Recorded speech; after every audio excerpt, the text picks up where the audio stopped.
पाकिस्तान की political history हमेशा revolve करती है बिग पर्सनालिटीज के ऊपर, but only if you have created as much as passion, hope and controversies as Imran Khan. मतलब क्रिकेट वर्ल्ड चैंपियन से लेके पॉलिटिकल ओनरशिप तक, पॉलिटिकल पावर हाउस तक, एंटी करप्शन क्रूसेडर से लेके फॉर्मर प्राइम मिनिस्टर, ये एक सिनेमा फील होता है। लेकिन मेन मसला ये नहीं है कि उनका फेम कितना था, ठीक है। The issue is his impact, क्या वो वाकई उन्होंने जो वादे किए थे वो पूरे किए कि नहीं। सो आज हम डाइव करेंगे उनकी एक क्रिटिक छोटी सी वीडियो के ऊपर, without involving any emotions, only facts, actions and outcomes. So let's start. इस मुल्क की तारीख आपको नहीं भूलेगी। लेकिन पॉलिटिक्स से पहले भी इमरान खान ही था, ठीक है। उन्होंने पाकिस्तान को 1992 का वर्ल्ड कप जिताया and he become a symbol of discipline, leadership and belief. And after his requirement he started Shaukat Khanum, जो कि एक ह्यूमैनिटेरियन अचीवमेंट है बहुत बड़ी।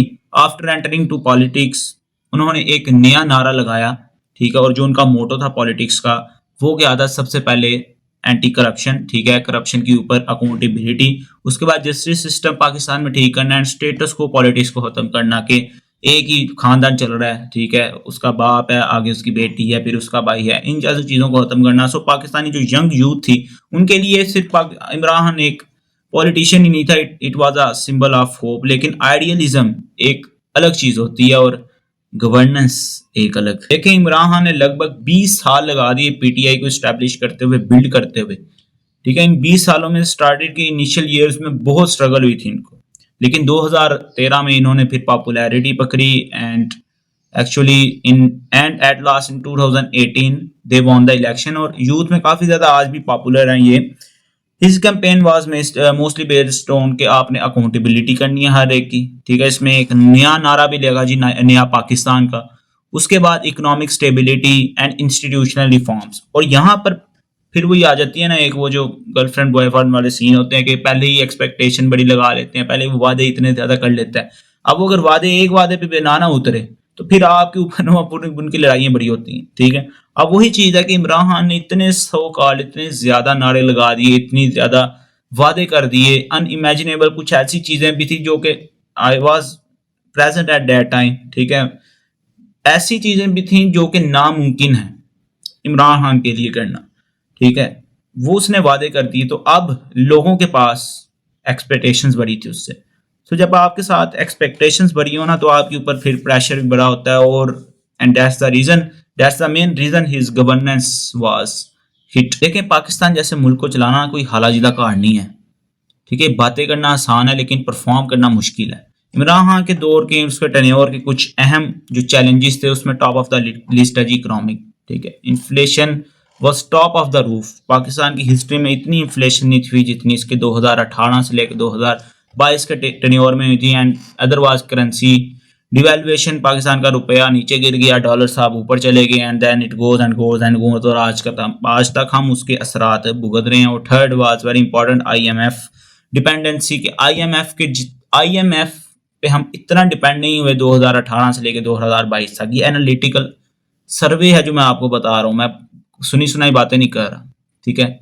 और वही बात मैं दोबारा कर रहा हूँ ना कि जब आप वादे कर लेते हैं, ये वही इमरान खान था जिसने वादा किया कि मैं आईएमएफ के पास नहीं जाऊंगा, एंड ही दैट। ये वही इमरान खान है जो मुराद सईद को आगे करता था, वो जो कि नारे चलाता था कि इतने डॉलर आ जाएंगे, ये हो जाएगा, वो हो जाएगा, करेंसी हमारी डिवैल्यूएशन होगी। ये वही इमरान खान है जो इन्फ्लेशन के खिलाफ धरने पे धरना, और अपनी बारी आई तो now it's gone. Second was governance and poor cabinet performance. I would say poor cabinet performance, and one reason why they poorly performed was regular changing. एक 6 माह बाद 8 माह बाद तो आपकी कैबिनेट चेंज हो रही है, ठीक है। इसका रीजन ये देते थे सपोर्टर्स के जी एक बंदा नहीं काम कर रहा तो उसको इसलिए हटाया जा रहा है। लेकिन इन द फर्स्ट प्लेस भाई आप कोई टीम नहीं चला रहे कि आपका फील्डर एक अच्छा नहीं था, मिड विकेट से आपने उसको उठा के लॉन्ग ऑन पे लगा लिया। नहीं, ये क्रिकेट नहीं चल रही, ये पाकिस्तान मुल्क की बात हो रही है, अवाम की बात हो रही है, ठीक है। यहाँ पे लॉन्ग टर्म प्लान किए जाते हैं, शॉर्ट टर्म नहीं किए जाते। और सबसे बड़ा मेन कंसर्न जो आज भी मेरा इमरान खान के साथ है उसको लेकर, वो है Usman Buzdar. From which angle this guy Usman Buzdar can run a province like Punjab, the most important province of Pakistan. Punjab जैसे प्रोविंस को किसके हाथ में दे दिया? उस्मान बुज़दार, जिसको ना बात करने का पता, कुछ भी नहीं पता। He this guy even has no knowledge about governance. तो आप मतलब तो ये था ना कि आप एक पपेट बैठा रहे हैं ताकि आप उसको कंट्रोल कर सकें, ठीक है। तो that's why I think his governance was loose at that point. Third is very important point actually, and that is relation with opposition. देखें, फिर वही बात करूंगा, जब आपने एक मुल्क चलाना होता है ना, तो आपने खुद को पीछे लेना होता है, ठीक है। एक वो जुमला है, मुझे भूल गया किसका जुमला है, कि when the word of national interest come, your personal interest takes the back seat. इसका मफहूम बयान कर रहा हूँ, एग्जैक्ट मुझे जुमला नहीं याद, ठीक है। जब नेशनल इंटरेस्ट की बात आती है, आपने ऑपोजिशन को अपने साथ बैठाना है। आपने क्या किया? नैब बनाया एंड बस गया, नैब के हवाले कर दिया जस्टिस साहब की, निसार साहब को, the power and that's it gone. आपने क्या किया इसके साथ, ऑपोजिशन के साथ? क्या कुछ नहीं किया, मुझे तो ये कहना चाहिए। सो जो पॉलिटिक्स होती है यूं नहीं चलती।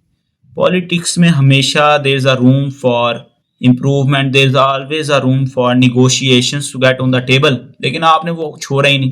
तो ये आपका मेरे ख्याल में सबसे बड़ा फेलियर था गवर्नेंस का। कुछ इसमें आप कंट्रोवर्सीज और क्रिटिसिज्म की बात कर लें। पहली क्रिटिसिज्म और कंट्रोवर्सी है जी मिलिट्री एंड गवर्नमेंट रिलेशंस। एक जगह हमें सुनने को मिलता है जी बाजवा साहब बहुत बड़े लीडर हैं, ठीक है। कहीं एक और ही मकबूल जान साहब को ख्वाब आई थी कि बाजवा साहब नऊज़ आप सल्लम को कोई दिया, वो कि हज़रत उमर ने कुछ दिया है। मैं बयान भी नहीं कर पाता, तुम लोगों को क्या बताऊं उन्होंने क्या बोला था। और दूसरी जगह आज हमें ये सुनने को मिल रहा है कि बाजवा से बड़ा कोई गद्दार ही नहीं था, ठीक है। तो आपने खुद जब मिलिट्री को, डीप स्टेट इतनी ज्यादा आपने उनको पावर दे दी, तो आप आपसे संभाले नहीं गए वो। यही मैं कहूंगा ना कि आपसे संभाले नहीं गए वो। आप बड़े बड़ी चिल्लाने लगाते हैं कि मुझे कोई कंट्रोल नहीं कर सकता, अगर मैं आर्मी चीफ की सुनूंगा तो मैं किस काम का प्राइम मिनिस्टर, मैं तो उस दिन रिजाइन दे दूंगा। ये बातें कहाँ गई? उसके बाद मीडिया के ऊपर जो कंट्रोल था आपका, ठीक है, ये पाकिस्तानी मीडिया आज भी सर्वे कर लें जाके हामिद खान, वसीम बदामी से इनके इंटरव्यूज पड़े हुए हैं कि किस तरह इनको कंट्रोल किया जाता था पीटीआई की तरफ से, इमरान खान की तरफ से, मेनली इंफॉर्मेशन मिनिस्टर की तरफ से जो मैसेजेस आते थे। थर्ड वाज पॉलिसी इनकंसिस्टेंसी, किसी एक पॉलिसी पे नहीं ठहरे। आज कह रहे हैं कि हम अमेरिका के अगेंस्ट हैं, ठीक, अमेरिका के अगेंस्ट एब्सोल्युटली नॉट वाली पॉलिसी की बात कर रहा हूँ, लेकिन उसी अमेरिका को फिर हमने काफ़ी एड भी दी, ठीक है। इसकी मैं गहराइयों में नहीं जाएंगे, it's a topic for another video. And last one is post 2022 after the PDM no confidence vote. वो देखें, पाकिस्तान की पॉलिटिक्स में मुझे लगता है जो बदतमीजी है ना, ठीक है, वो लेके ही पीटीआई आई है, ठीक है। इनमें कभी भी आपको वो नहीं दिखेगा, पाकिस्तान एंटेड इंटेंस पॉलिटिकल इंस्टेबिलिटी ना, तो आपको वो नहीं दिखेगा कि ये अगर धरना भी कर रहे हैं तो इट शुड बी पीसफुल, नहीं।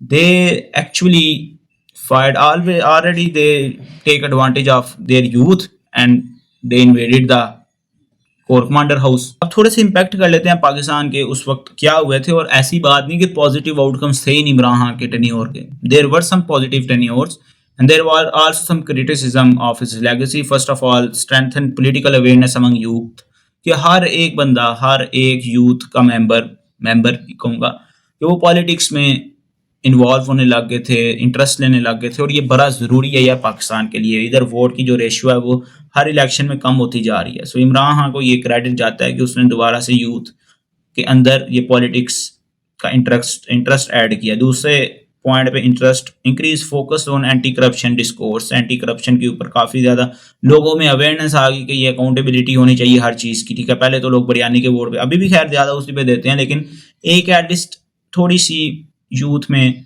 पॉलिटिक्स को लेके, अकाउंटेबिलिटी को लेके, करप्शन को लेके अवेयरनेस आ गई है। उसके बाद नैरेटिव है, एक्सपेंडेड द वेलफेयर प्रोग्राम, जो एहसास प्रोग्राम है, ये काफ़ी ज़्यादा पॉजिटिव आई थिंक अचीवमेंट है इमरान खान के टेन्योर की। तो इमरान खान एक हीरो भी हो सकता है, रिफॉर्मिस्ट भी हो सकता है और एक कंट्रोवर्शियल लीडर भी हो सकता है। It depends upon who you ask and everyone has a right to have his opinion, ठीक है। सपोर्टर्स के लिए वो एक होप का सिंबल हो सकता है, ठीक है, और जो क्रिटिक्स हैं उनके लिए वो एस्केलेटिंग पोलराइजेशन हो सकता है। सो हिस्ट्री जो है ना, स्लोगन्स में नहीं लिखी जाती, आउटकम्स पे लिखी जाती है। तो इमरान खान की स्टोरी अभी खैर फिनिश नहीं हुई, और पॉलिटिक्स में कभी भी नहीं कहते इट्स फिनिश, ठीक है। ये मिसाल आपको मैं आगे जाके बताऊंगा ठीक है, जब इमरान खान दोबारा जेल से बाहर आएगा।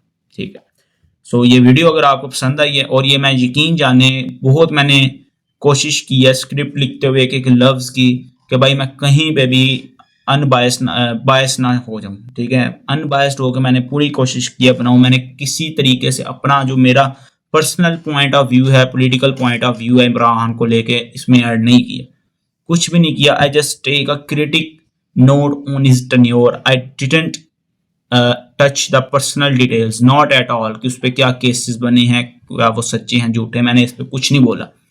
ठीक है, मैंने सिर्फ एक क्रिटिक के तौर पे उसका एनालाइज किया कि उसके गुड्स क्या थे और उसके बैड्स क्या थे, नथिंग एल्स। और मेरा किसी की फीलिंग्स को हर्ट करने का मामला भी नहीं था। अगर आपकी हो गई हैं तो ठीक है भाई, हानू की व्यूज ही आते पे, कमेंट्स ही आते पे, इंगेजमेंट बढ़ेगी, दो गाली इंगेजमेंट बढ़ेगी और क्या।